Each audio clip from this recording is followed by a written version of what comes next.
रखे। Sir confidence आपकी पढ़ाई से आता है, आप जैसा पढ़ रहे हैं, क्या पढ़ रहे हैं, अगर आपको कोई चीज समझ में आ गई ना तो तुरंत आपको कॉन्फिडेंस आ ही जाएगा।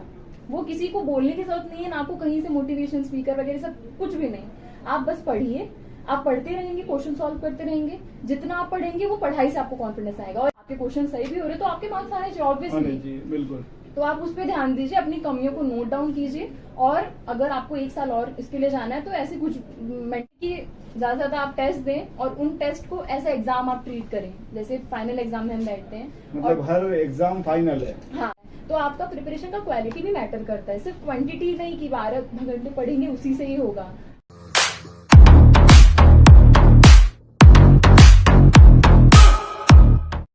नमस्कार दोस्तों, स्वागत है आप सभी का हमारे YouTube चैनल में। मैं मोहित अगस्त मुनि दुबे, नेशनल मोटिवेशनल स्पीकर और स्टूडेंट कोच, आप सभी का स्वागत करता हूं। जैसा कि आप सभी जानते हैं दोस्तों, हर साल रिजल्ट आते हैं, कई सपने बनते हैं, कई सपने टूटते हैं, कई के दिल टूटते हैं, कई रोते हैं, कई हंसते हैं, कई मिठाई खिलाते हैं और कोई कभी मिठाई नहीं खिला पाता है। तो इन सभी तमाम दिक्कतों के बाद भी कुछ ऐसे टॉपर्स होते हैं जो अच्छा स्कोर करते हैं, कई मेहनत के बाद, खास करके एंट्रेंस एग्जाम जहां पर दिल, दिमाग, पूरी शरीर, अपना सब कुछ कुर्बान करना होता है, उसके बाद जाकर कहीं आपको रैंक मिलती है, आपको रिजल्ट मिलता है, आपका एमबीबीएस में सिलेक्शन होता है, आप डॉक्टर बनने की ओर आगे बढ़ते हैं, आप सीए बनने की ओर आगे बढ़ते हैं, आप सीएस करने की ओर आगे बढ़ते हैं, आप इंजीनियर बनना चाहते हैं। इन तमाम चीजों के लिए आपको एंट्रेंस निकालना पड़ता है। तो ऐसे ही एंट्रेंस के कुछ बच्चे हमारे पास हैं, जिनमें से दूसरा इंटरव्यू मैं आपके सामने लेकर आ रहा हूं। हमारे साथ 5th अटेम्प्ट देने वाली एक स्टूडेंट है। 5th अटेम्प्ट मैं इसलिए मेंशन कर रहा हूं क्योंकि इसके लिए बहुत करेज चाहिए।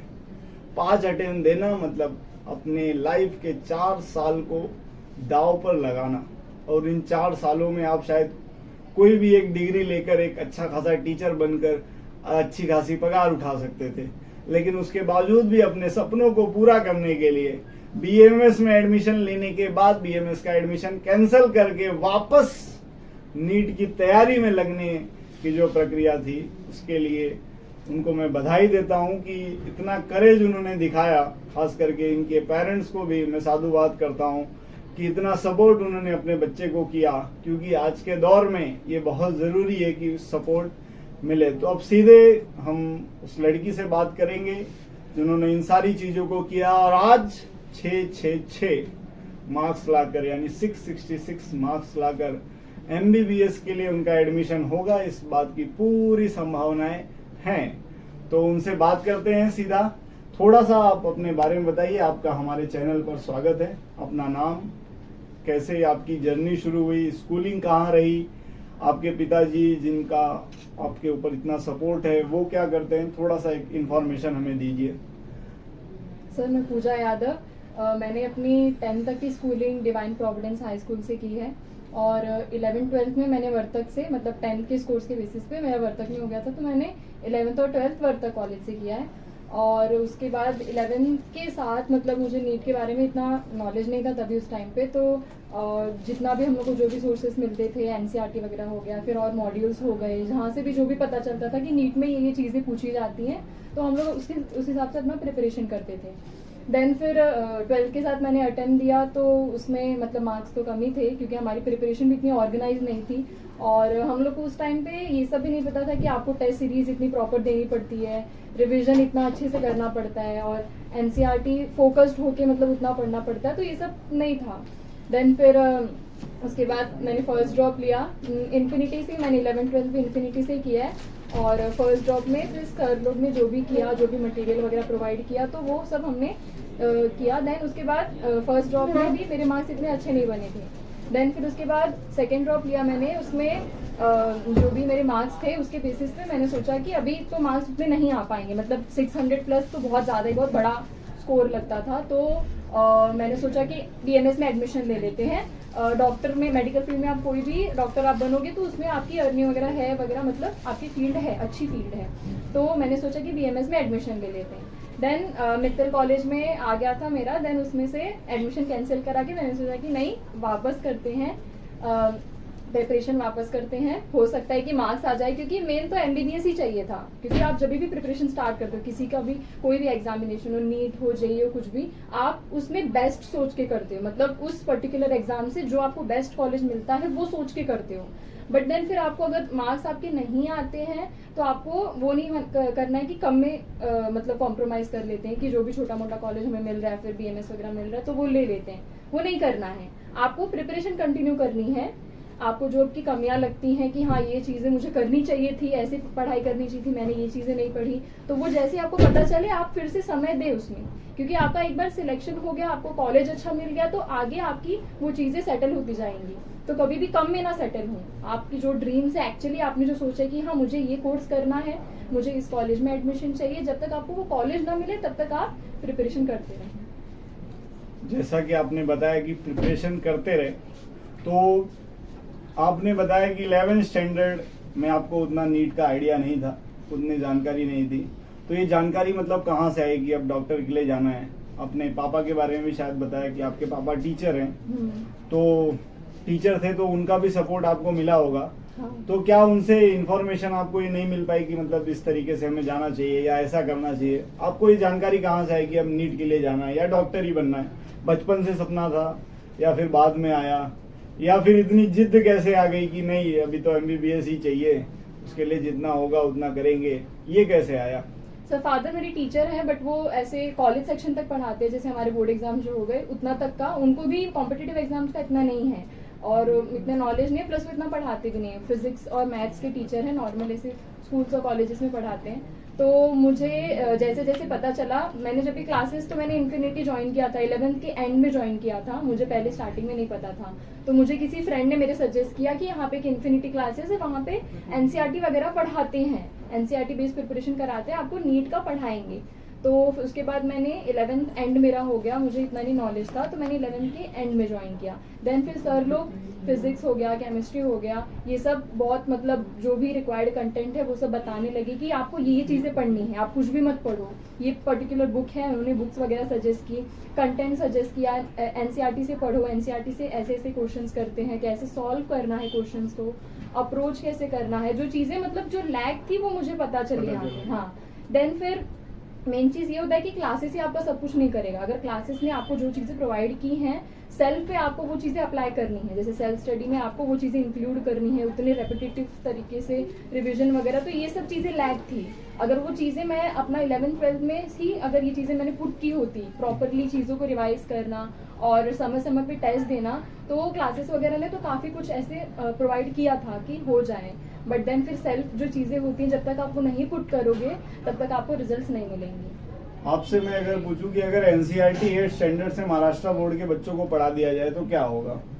सर अभी वो 8th स्टैंडर्ड से तो बहुत अच्छी बात है कि पहले से उनको वो नॉलेज मिल रहा है, क्योंकि जो भी जैसे 12th के साथ जो निकालते हैं उसमें कितने सारे ऐसे बच्चे रहते हैं उनको इन 9 से पता होता है कि ये चीज़ें नीट में पूछी जाती हैं, एमसीक्यू बेस होता है और ऐसी प्रिपरेशन होती है। तो जितने जल्दी बच्चों को पता चले कि सीबीएसई बोर्ड की ऐसे बुक्स होती हैं, उसमें ये चीज़ें होती हैं, तो बहुत अच्छी बात है, उनकी प्रिपरेशन में हेल्प होगी, उनको कॉन्फिडेंस रहेगा कि हमें एसएससी से सीबीएसई में स्विच नहीं करना है, कोई ऐसी अलग चीज़ें नहीं पढ़नी है, हमें ऑलरेडी चीज़ें फिजिक्स केमिस्ट्री बायो में क्या पैटर्न होता है, कैसे क्वेश्चन सॉल्व करते हैं, कैसे चीज़ों को पढ़ते हैं, तो वो जो कॉन्फिडेंस रहेगा वो उनको हेल्प करेगा आगे।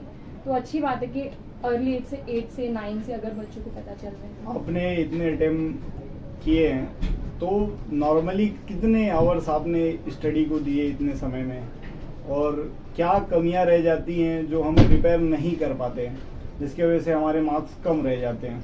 सर मेरा जो बेस्ट अटेम्प्ट जिसको बोलते हैं कि मतलब एग्जाम ओरिएंटेड जो है वो इसी साल ही मैंने बोलूँगी, मैंने जो सब कुछ मेरी लैग जो कर रही थी वो चीज़ें मैंने इसी साल पुट की। और किसी एक आइडियल प्रिपरेशन को अगर हम बोले कि हाँ ये चीज़ें होती हैं, ये अगर आप करेंगे और प्रॉपर स्टडी करेंगे तो आप निकाल लेंगे। तो वो चीज़ें में सबसे पहले तो ये टेस्ट सीरीज वगैरह हो गई हमारी कि आपको टेस्ट सीरीज एक भी नहीं मिस करनी है, चाहे वो पार्ट्स टेस्ट हो, एक चैप्टर का ही क्यों ना टेस्ट हो, पार्ट टेस्ट हो, फिर हाफ सिलेबस का हो, फुल सिलेबस का हो, आप टेस्ट जितने जुड़े रहेंगे चाहे आपके कितने भी मार्क्स आ रहे हो, मार्क्स आपको नहीं, आपको देखना है कि आपकी कितनी ग्रोथ हो रही है। अगर आपने पिछले टेस्ट में जितने मार्क्स लाए थे, नेक्स्ट टेस्ट में उसके आपके 10-15 मार्क्स पे अगर बढ़ रहे हैं तो आपको उस ग्रोथ पे फोकस कर रहे हैं कि मैं ये जो टेस्ट में दे रहा हूँ ये मेरा मेन एग्जाम नहीं है, मैं उस मेन एग्जाम के लिए प्रिपरेशन कर रहा हूँ।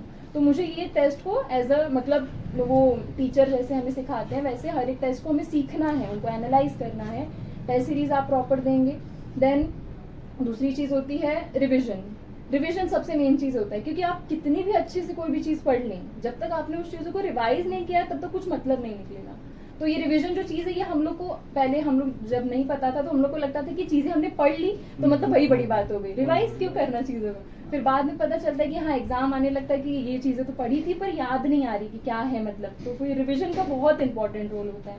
आपको हर एक चीज़ें प्रॉपर तरीके से रिवाइज करते जानी, रिविजन करेंगे तभी आपको कॉन्फिडेंस रहेगा कि कोई भी क्वेश्चन आएगा किसी चैप्टर से तो मैं तुरंत अटेम्प्ट कर लूंगा क्योंकि मैंने चीज़ें रिवाइज की हैं। पूजा जी जैसा आप बता रही हैं, तो अभी आप फिर से जब आपने प्रिपरेशन सीरियस इस जो अटेम्प्ट आप जिसको बोल रहे हैं कि मैंने एकदम कंप्लीट फोकस किया, तो आप हो सकता है 11th स्टैंडर्ड के क्लास में जाकर बैठी हूँ, ठीक है, 12th स्टैंडर्ड के क्लास में बैठी हूँ, तो नए बच्चों के साथ बैठकर कैसा लगता है? एक शर्म सी महसूस होती है या गिल्ट आता है? ये भी आपने अनुभव किया होगा। कैसा लग रहा था कि ये मैं इतना सीनियर हो चुकी हूँ, 4 साल हो चुका है और मैं आके 11th के साथ बैठ रही हूँ, उनका सिलेबस फिर से पढ़ रही हूँ, उनके और हमारी एज में कितना डिफरेंस है।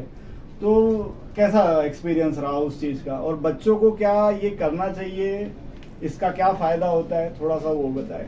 सर वो मेंटेलिटी पे आपके डिपेंड करता है। अभी अगर आप सिर्फ ये सोचे हैं कि मुझे एग्जाम के लिए पढ़ना है, उसमें अपने मार्क्स इंप्रूव करने हैं, तो आपको कुछ फील ही नहीं होगा।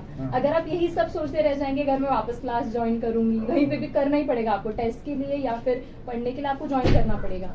तो अगर आप क्लास ज्वाइन करते हैं तो सबसे पहले ये सब चीज़ें आपको दिमाग से निकालनी है, क्योंकि अगर आप ये सब सोचेंगे तो यही सब सोचते रहेंगे। आप हर रोज आएंगे, हर रोज बच्चे कुछ ना कुछ आपके बारे में बोलेंगे कि आप इनका 4th अटेम्प्ट है, 5th अटेम्प्ट है। बट आप जो चीज़ पढ़ रहे हैं वो आपकी खुद की लाइफ के लिए पढ़ रहे हैं। अगर आपके मार्क्स आते हैं तो यही बच्चे जो बोल रहे हैं कि इनका ये अटेम्प्ट है वो अटेम्प्ट, वो आप उनके लिए मोटिवेशन बन जाएंगे कि इन्होंने बहुत अच्छा कुछ कर दिया ऐसा।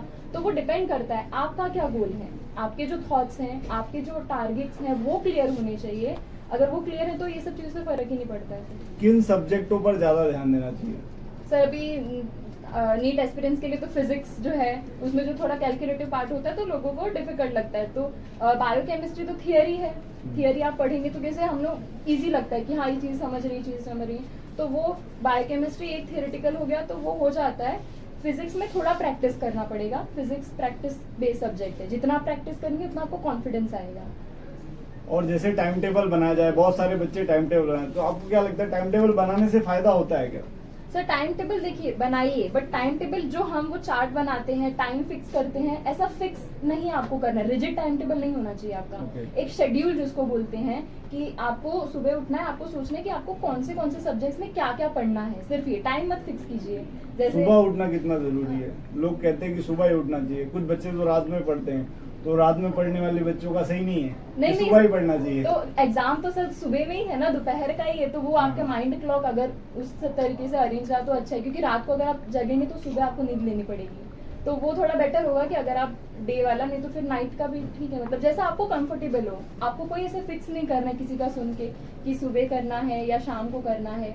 आप एक शेड्यूल बनाइए, सुबह उठिए और प्लान कीजिए कि मेरे को कौन सी चीजें पढ़नी है, सिर्फ इतना, तीनों सब्जेक्ट में क्या क्या पढ़ना है, मेरे कौन से टॉपिक्स पढ़ने हैं वो इम्पोर्टेंट है, और वो मेरा रात को सोने से पहले कंप्लीट होना चाहिए। ये चीज 12 घंटे लगभग आदमी बोलता है कि पढ़ना चाहिए, पॉसिबल है क्या ये? सर वो डिपेंड करता है, जैसे कुछ लोग 6 से 7 घंटे पढ़ के भी उनका काफी अच्छा प्रिपरेशन होता है, कुछ 12 14 घंटे भी पढ़ते फिर भी उनका नहीं हो पाता है। तो आपका प्रिपरेशन का क्वालिटी भी मैटर करता है, सिर्फ क्वांटिटी नहीं कि 12 घंटे पढ़ेंगे उसी से ही होगा।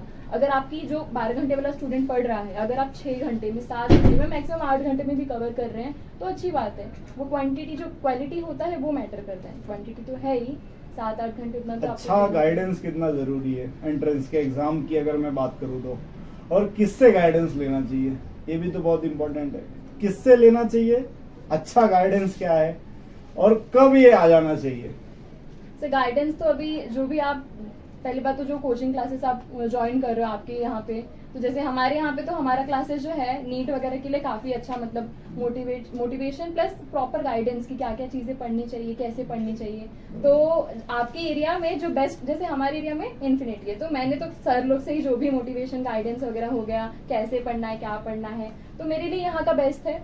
आप जहाँ पे हैं आप वहाँ का बेस्ट ढूंढिए। अगर आपको कोई ऐसे लगता है कि हाँ यहाँ से रिजल्ट्स वगैरह आ रहे हैं अच्छे, यहाँ के टीचर्स अच्छा पढ़ा रहे हैं, तो पहले आपको वो सर्च करना पड़ेगा कि कहाँ पे चीज़ें सर लोग वो चीज़ें प्रोवाइड कर पा रहे हैं, कहाँ से अच्छे बच्चे सच में उनको वो चीज़ें मिल रही हैं और वो अप्लाई कर पा रहे हैं।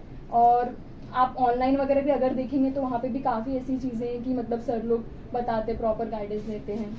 तो आपको जो यूजफुल लगता है कि हाँ इस एग्जाम के लिए ये सब प्रॉपर बता रहे हैं, आप अपने हिसाब से एनालाइज कीजिए। सबकी अलग अलग थिंकिंग होती है, अलग अलग तरीका होता है, तो आपको जहाँ से मिले मोटिवेशन। आपने ऑनलाइन ऑफलाइन दोनों देखा होगा, कौन सा बढ़िया है?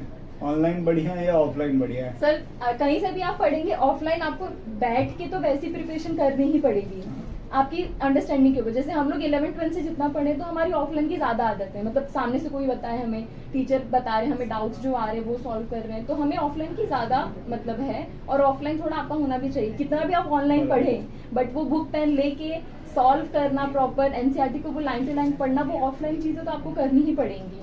तो वो अंडरस्टैंडिंग के सिर्फ होते हैं जो लेक्चर्स हम लेते हैं ऑनलाइन। ऑनलाइन पे अगर आप लेते हैं वो चीज़ें, तो आपने जो देखा अब उसको आपको अप्लाई करना आना चाहिए। जो पीवाईक्यूज हो रहे हैं, जो क्वेश्चन पूछे जा रहे हैं एग्जाम में, वो आपको करना आना चाहिए, मेन वो चीज़ है।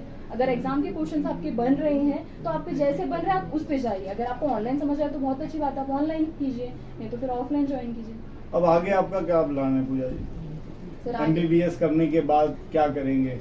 सर MBBS के साथ PG का प्रिपरेशन करेंगे, देन फिर नीट PG देंगे, फिर आगे MSMD का जो है। MSMD का। हाँ। उसके बाद डॉक्टर क्यों बनना है? सर डॉक्टर तो काफी ऐसा प्रोफेशन है जिसमें आप जो समाज सेवा है, सोशल वर्क है, वो सब भी कर सकते हैं। और फिर अर्निंग का तो अर्निंग काफी अच्छा सोर्स है ही, मतलब काफी वाइड प्रोफेशन है। आप एक सिर्फ अर्निंग पे ही नहीं फोकस कर पाएंगे। जैसे आपको किसी की हेल्प करनी है, आपकी कोई जान पहचान का है, आपको उसका ट्रीटमेंट एंड ऑल ये सब, आपका बहुत सीरियस कुछ हो गया आपकी फैमिली में और कुछ अर्जेंट चाहिए तो आप उसको सजेस्ट कर सकते हैं। तो ये ऐसा प्रोफेशन है कि आप एक ही साथ करके बहुत सारी चीजें कर सकते हैं, बहुत वाइड ऐसी चीजें। जो बच्चा ये वीडियो देख रहा है और मान लीजिए अभी वो 9th स्टैंडर्ड या 10th स्टैंडर्ड में है और वो ये सपना देखता है कि उसको डॉक्टर बनना है, तो सबसे पहले उसको क्या करना चाहिए? तो सबसे पहले सर उसको जो वो चीज़ें पढ़ रहा है, जैसे एग्जाम का क्या क्या रिक्वायरमेंट है, ये सब उसको नॉलेज होना चाहिए। कौन से सब्जेक्ट्स हैं, कौन से टॉपिक्स पूछे जाते हैं, कैसे कैसे चीज़ें हैं।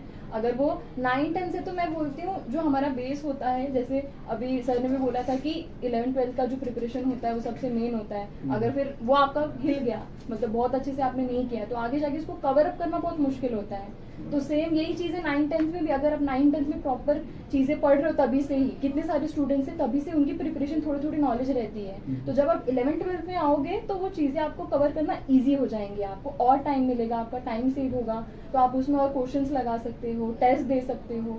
तो जितनी जल्दी आप प्रिपरेशन स्टार्ट करो उतना अच्छा है। 9-10th में तो फिर बहुत अच्छा मतलब टाइम है, बहुत अच्छी अपॉर्चुनिटी है कि उनके पास जो टाइम है वो सर्च करने में निकाले कि एग्जाम की क्या क्या रिक्वायरमेंट है, कैसे पढ़ना है, क्या पढ़ना है। आज पूरे क्षेत्र में आपके बैनर लगे हुए हैं, कैसा एक्सपीरियंस है आपका? अच्छा ही क्या लग रहा है? और ये बैनर लगने के बाद कई लोगों के आपको फोन कॉल्स आए होंगे, आपके रिश्तेदारों ने बधाई दी होगी। यही वो रिश्तेदार थे जब शायद आपको 1 साल पहले 2 साल पहले जब आपने एडमिशन लिया, कैंसिल किया, तो दुनिया भर की बातें सुनाई होगी। तो ये सारी चीजें सभी बच्चों को फेस करनी पड़ती है। एक डिस्ट्रैक्शन भी आया होगा कहीं ना कहीं लाइफ में जो है, तो उन डिस्ट्रैक्शंस को कैसे दूर करना चाहिए? सर अभी ये तो मेंटेलिटी के ऊपर है। जैसे हर कोई चाहता है कि उनका जो फ्यूचर हो ऐसे सिक्योर टाइप हो, मतलब एक उनको डायरेक्शन मिल जाए। और 12th के बाद अगर आप कुछ नहीं करते, जैसे मैंने BSc वगैरह कोई ऐसे नॉर्मल कोर्स नहीं किया था, मैंने प्रॉपर प्योर ड्रॉप ही लिया था, तो मैं 12th पास ही थी। तो सब लोग सोचते हैं कि अब कॉमन मेंटेलिटी क्या है, 12th करो, उसके बाद ग्रेजुएशन करो, उसके बाद जॉब करो, यही पैटर्न फॉलो होता है। तो उसी पैटर्न में सबको वही नॉलेज है, तो फिर वो लोग भी मतलब सोचते हैं कि 12th के बाद कुछ किया क्यों नहीं, मतलब सिर्फ प्रिपरेशन करिए, क्या होगा प्रिपरेशन करके। तो वो मेंटेलिटी है। अभी जब आप रिजल्ट्स लाएंगे तो उनको ये चीज़ें पता चलेंगी कि हाँ अगर प्रिपरेशन कर रहे हैं, अच्छे रिजल्ट्स आएंगे तो अच्छी जगह एडमिशन होगा, तो ये भी इम्पोर्टेंट है। अगर कोई कर रहा है तो मतलब फिर वो और भी स्टूडेंट्स को जो करेंगे तो उनको सपोर्ट करेंगे कि अच्छी बात है, आप प्रिपरेशन कीजिए, आपके भी अच्छे मार्क्स आएंगे, तो वो अच्छी बात है। मतलब जो लोग हैं जो देख रहे हैं उनको अपने आप पता चलता है कि हाँ पहले तो हमने देखा था ये 12th करके कुछ नहीं कर रही थी, बट अभी इसको अच्छा कॉलेज मिल गया, तो ये तो अच्छी बात है प्रिपरेशन। हमें और भी लोगों को सजेस्ट करना चाहिए कि आप भी नीट की प्रिपरेशन कीजिए और अच्छे कॉलेज में एडमिशन। सभी डॉक्टर बन जाएंगे?